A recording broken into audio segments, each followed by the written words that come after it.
Hey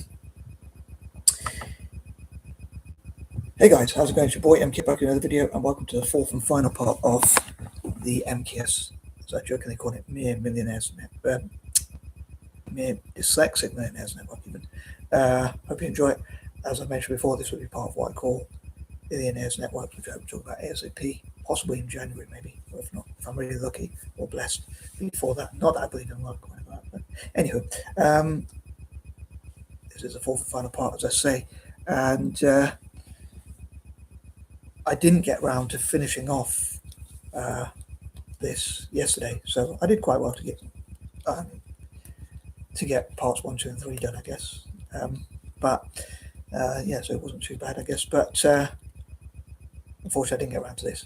But I've got to say, I've been feeling a bit under the weather, as we can say here in the UK. I don't know if people outside of the UK use that term, but my eyes were really sore earlier. I had to go for a granddad nap early, a little bit earlier than planned. In fact, it wasn't that much earlier, but I've been sleeping for a fair amount of time, and I don't know if it's because I've not been sleeping properly at night, or spending too much screen time, or my diet catching up on me, or what it is. I've not really been out as well, because that doesn't really help. But I'm hoping to finish this and then the Trillionaires version, and then go for a walk when I've done part 1.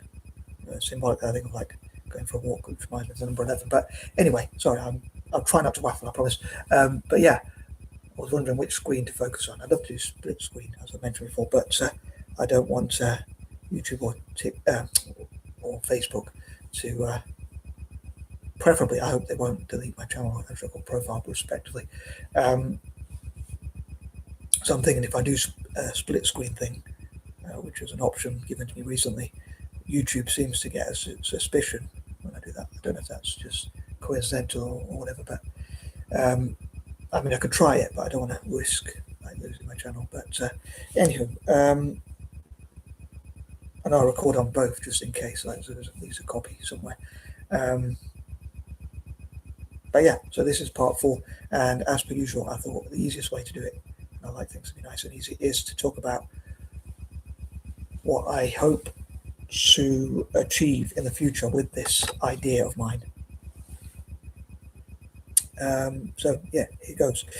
So yeah, as I say, I'm not feeling too good at the moment, and I'm feeling a bit anxious and under the weather and that kind of thing. But I thought I'm going to get on with it anyway, and hopefully do parts 1, 2, 3, and 4 of the Trillionaires version. I did the Billionaires version last week, so I didn't do it in the actual order I would have preferred to do it in, but I had these different plans for the rest of the month. But anyway, here goes. So number 31. These are points number 31 to 40. For those who might be new to watching me, this mad guy here, I normally do these 4-part videos. So I do part 1 consisting of ideas 1 to 10, then 2, 11 to 20, then 21 to 30, and then 31 to 40. Sorry for anyone who's already seen my videos, but that's just in case anyone new watches. And I think so. Number 31, I dream to get this off the ground, get it up and running. Obviously, and it to be part of what I call in-house networks, and I'd love to be able to trademark the idea and have 10% of the equity. The rest of the equity would be split between like the Dyslexic Millionaires themselves. So in order to be a fully fledged member, other than myself, even me, I may not be, even if it got up and running. It's all hypothetical right now, of course, but if when it got up and running, in order to be a fully fledged member, you would have to be both dyslexic and I think this is plugged in properly. Looks like the charge is really low for some reason. Anyway, so this is, I don't know why it says. Yeah, sorry.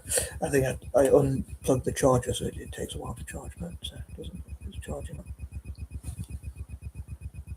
I do have quite a lot of apps open as well, YouTube and things like that. But anyway, YouTube and Google or whatever. But and also this one, Facebook as well. But yeah, sorry. But yeah, get it off the ground and it'll be part of this network list or series of networks. But moving on, number 32, I talked about how they could learn from each other. So to recap, and also what I'd love to learn from them, and how they could teach and train and mentor other dyslexics to learn how to think like millionaires, or even billionaires in the Billionaires version. In this case, obviously, as I jokingly say, near millionaires, even though I haven't got what to be in, but But yeah, I think it'd be cool for them to learn from each other. I think the knowledge that they can learn from each other, the analysis of facts, that's knowledge especially, and info and figures and that kind of thing, and analysis of that, and putting that into action, and investing together and pooling their money and resources together. I think it's worth more than just having a lot of money. I was thinking, like, some people talk about the difference between being wealthy and being rich. Robert Kiyosaki, who I have to mention, talks about like wealth being measured in time and money being how much money you have. But he says what he calls his rich dad to talk about the key being trying to get wealthy rather than rich. Or I suppose it's sort of interlinked. When I asked my mum what's the difference between wealthy and rich, and my mum thought it was like I think my mum said it's like what you own. Probably it's probably what you own. She didn't say she knew the term, but she was like, I think wealth is like what you own, like your house or your car, and I think that's a middle class trap. And why probably middle class people don't get ahead in that way. It says talking about myself in the third person, but I think wealth is about knowledge. Like, say a footballer gets a lot of money, but if their only skill or talent or ability is to be good in football, then they could lose all that money. And like say if they get injury, heaven forbid, or when their career comes to an end. But wealth, I think, is like knowledge, in my opinion, like knowing how to get money. So a really good business person could lose all their money and then make it back through shrewd investments and sure knowing how money works. But that's I suppose how I would probably define it, rightly or wrongly. But I'd love to know how you define like the difference between wealth and money, wealth and being rich, if there is, if you define it differently. But yeah, I think what they could learn from each other would be really cool as well, and what they could teach other dyslexics to help other dyslexics to be taught and trained how to think rich and that kind of thing. And yeah, as I say, to be a fully fledged member, you would have to be both dyslexic and a millionaire. So maybe even as a founder myself, as a person who came up with the idea, I probably wouldn't necessarily be a member. I'd love to go to like the meetings, or if I could, answer or be part of like the Zoom chats or whatever. But I'm not sure how it would run, even if it obviously it depends if it gets up and running, which I hope it does. But hopefully it will change the world for the better. Number 33, I would love for actually dyslexics generally to be tax exempt, and to use that money we save to help our own community. So like to help dyslexic people, including in developing nations, help dyslexic people to become entrepreneurs in developing nations, help dyslexia friendly organisations like the Rare Gem School I support in Kenya, the DOK, the Dyslexia Organisation of Kenya, and similar ones in India and across Asia and Africa, and that kind of thing. And as a libertarian, I support privatisation, the deregulation of industries, lower taxes, and basically more choice and accountability. Controversial, I don't know if I should say this, but I don't really believe the government should have. I mean, in an ideal world, I don't think there should be benefits at all, although I'm on them myself, unfortunately, and have been for a while. But I'm not sure if I agree with universal basic income either, and what Elon Musk is talking about, which is universal high income, UHI, I suppose it would be. Universal high income instead of universal basic income with AI and that kind of thing. And he's saying that everyone can live luxurious. I don't think that's the case. That's what have happened. But if anything, I think it'd be just hard just to get people to just have enough to get the bare minimum. Unfortunately, I hope I'm wrong, but I certainly don't think we can all be living it up. But I'm quite immaterial myself. I'm not that materialistic, as I mentioned a few times. But I do love ideas and things like that. And as I say, as I hope to come to, I'll use my stake or equity or whatever you want to call it, my share to help others. And some of the things will be selfish, or at least one of them. But I'll come to that in a bit. But yeah, I'd love to make the world more freer, and I'd love for us to invest as dyslexics so we could have free choices. I think that's what AI should give us, more freedom as well, to do more of what we want. Although I did mention and confess recently that I've been a bit foolish and moronic, thinking that like AI to do the jobs we don't. I mean, I suppose you could say like I don't like gardening, but you could say why not hire a gardener rather than a robot to do gardening or cleaning or tidying or organising or things like that. But yeah, so I was going to say a rather controversial view, honestly, I'd say, but I don't believe the government should have child benefits, and that's a bit off topic, but as a off topic, but I think that if the government does have child benefits, I think it should be in the form of tax cuts for people who have children. Even though I love children and animals, I think if you can't afford to have them, you probably shouldn't have them. And some families like are on council estates and they just don't get jobs or contribute through whole generations. So I think it's irresponsible to say you can just have children and live off the state. He says, talking about the third person again. But although I've been guilty of, I don't have any children, but not that I know of. But on a serious note, I don't have any children, but I've been guilty of being on benefits myself and still am. But I'm trying to become more independent. But setting up networks like this would help, I guess, if it did happen. Even people like supporting my YouTube channel and things like that. And struggle if I made a TikTok channel, because I could monetize them and have enough to live on. That kind of thing. But I would love to, as I say, to support privatisation, the deregulation of industries, lower taxes and things like that. And yeah, I think even if we do have like child benefits or things like that, or even help for people from lower incomes who have pets or things like that to help fund them, I think there's something called the PDSA which helps with that. I don't know what it stands for, but I think they rely on donations or whatever. But I think like there should be on that note, I think there should be charities, NGOs, and things like that which help with that kind of thing. But at the same time, I think that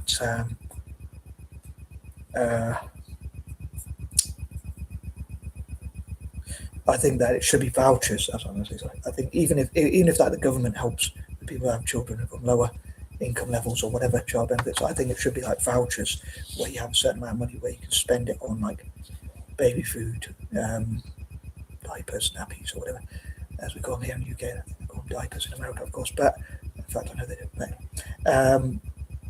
yeah, I'm pretty sure people in America call them diapers and we call them nappies and that kind of thing. But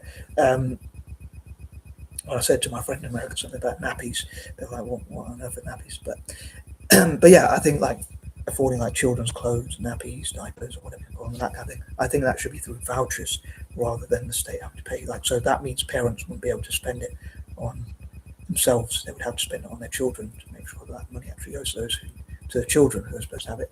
I think some states in America are already talking about doing that, and hopefully have implemented that. But yeah, also I think we should look at what's the best value for the taxpayer. Obviously, I live in Britain, but I think that should be in every country, lower taxes and that kind of ideally. But moving on and say, as I say, how I'd love for this to work is to be a fully fledged member. As I say, you would have to be both dyslexic and a millionaire, so you'd have to fit the description of the title of the group and the group or team or the group, brand, team, network, whatever. I love to call it a group, but also I'd love for it to work as a brand, to become a brand and to work as a brand and a team and that kind of thing. As I say, teamwork makes the dream work. So hopefully dyslexic millionaires could achieve even more by working together as a team, and hopefully give a lot of money away to good causes and support peace, not war, peace and love, not war and hate, and that kind of thing. So yeah, I suppose time would tell how it would work, but I talk about my own personal ideals of how it would work. Number 35, I talked also about how I'd love for it to become worth billions, maybe even trillions if I'm really dreaming, but that money would then be going towards good causes and things like helping others. I know Elon Musk, again, talking about Elon Musk, he said that one day work will be optional and money will become worthless, which is a bit scary, I think. But universal basic income, I don't know if I trust it. Anything to do with income for everyone, that much of it sounds great, like having money without having to work. I think that sounds fantastic, but I think it is. But then it's what is the price of that? Like, for instance, even if you don't have to work hard, like if you criticize the government because you're given money by the government, they could just take your funding away. I think they do that in China, apparently. So I'm not sure about it, even though it sounds great. I think we have to be wary about the unintended consequences. But yeah, going back to like what I would say would be my share. As I say, I'd love to set this up. I'd love for it to work in a certain way. I suppose I want it to be as risk-free as possible, and not to be too hard-working. But I mean, some dyslexic millionaires might say, actually, it's going to be hard-working, and there might be unintended consequences. And some people might say, you can't take risk out of business. If you want a guaranteed salary, you have to have a 9 to 5 to do that. You have to have work to do that, and that kind of thing. But as I say, I'd love for it to work and to be worth billions and to have 10% of the equity. So let's say it was worth $1 billion. My 10% equity would be 100 million. and I would donate about 20% of that each to Italian football, to benefit Italian football. That was the selfish thing I talked about earlier. The one selfish thing I do instead of material stuff. Although I do love like junk food,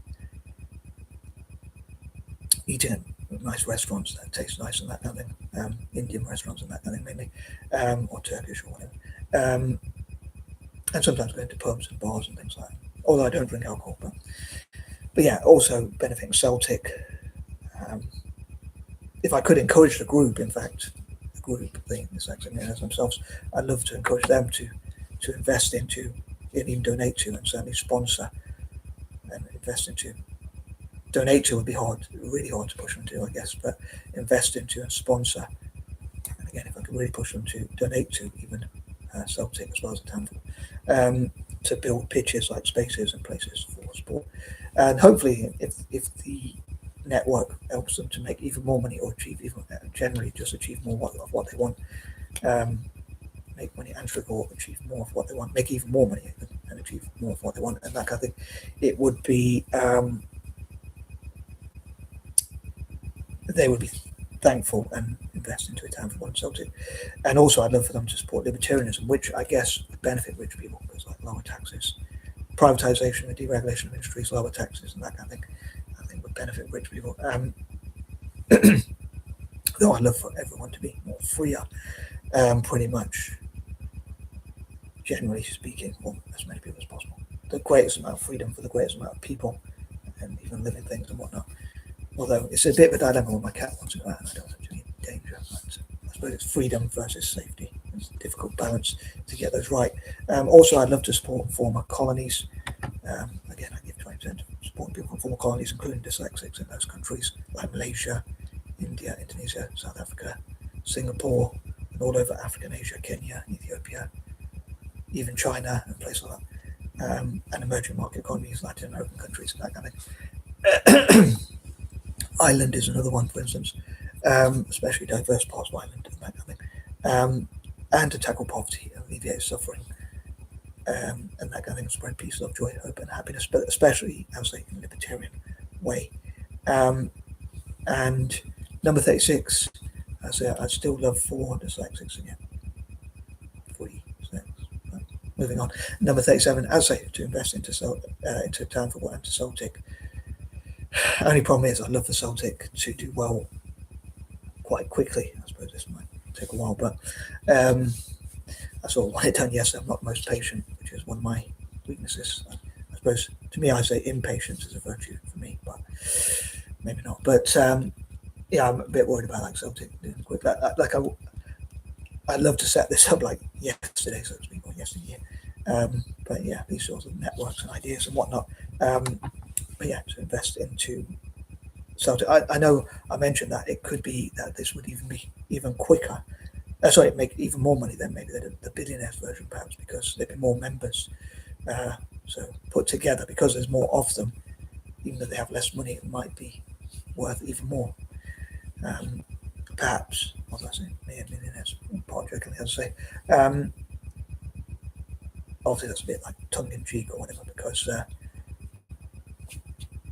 it's me who say that it's never even made anywhere near that much, but comparatively, obviously, to Billionaires.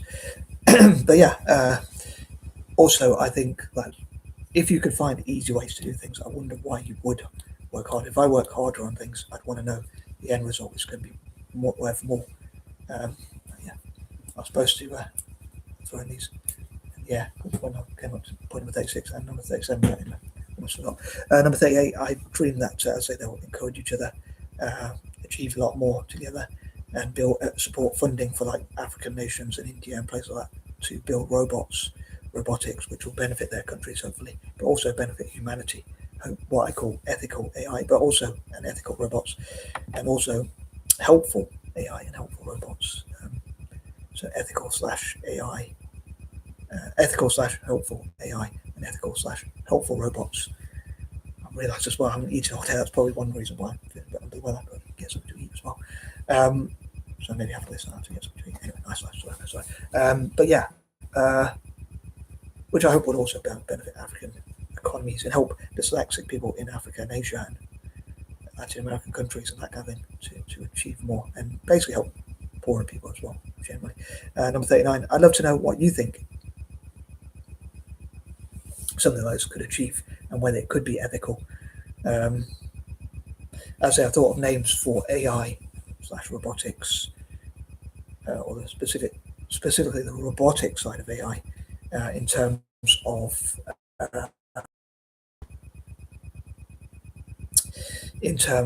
like, I thought of a name like it could be called. I think of like names like ethical AI, humane AI, not human AI, humane AI, i.e. doing the jobs to make life better for humanity. Humane because they make the world a better place. I'm not saying they should be connected to have emotions. I think it'd be good, robots having no emotion could do things like cleaning toilets, because I think it'd be better to have something that doesn't have emotion than someone who does have emotion, that kind of thing. And helpful AI, that's what I was going to say, helpful AI and helpful robotics, again, doing the work. So it could be ethical / helpful AI doing the work that would then mean humanity wouldn't have to do it. I don't know if that was 39, point number 38 or 39. I think it was 39. But yeah, helping number 39, helping developing nations, and number 40, hopefully this network, as I say, will be set up. I'd love for it to run as smoothly as possible. But as I say, life is full of risks and numbers game and whatever. But yeah, I'd love for it to be set up ASAP and benefit things like that for one. Celtic ASAP. Gutted that Celtic lost 2 trophies, the last 2 finals in a row. But yeah, let's end on a positive, shall we? So yeah, hopefully a lot of great stuff could come from it, and that's pretty much how I'd love for it to be run. I hope I didn't forget anything. Meeting up once a day, or at least, or at least once a week, hopefully, or at least once a year, probably once a month, once a fortnight. Even better, still once a week, or even daily, like on once a day on Zoom, or whenever possible, to discuss investments and whatnot. Because running a business, I suppose, requires you to be full on, I guess. Anyway, and on that note, I am out, and peace and love. Hopefully I'll feel a lot better later. Hope you're feeling good anyway.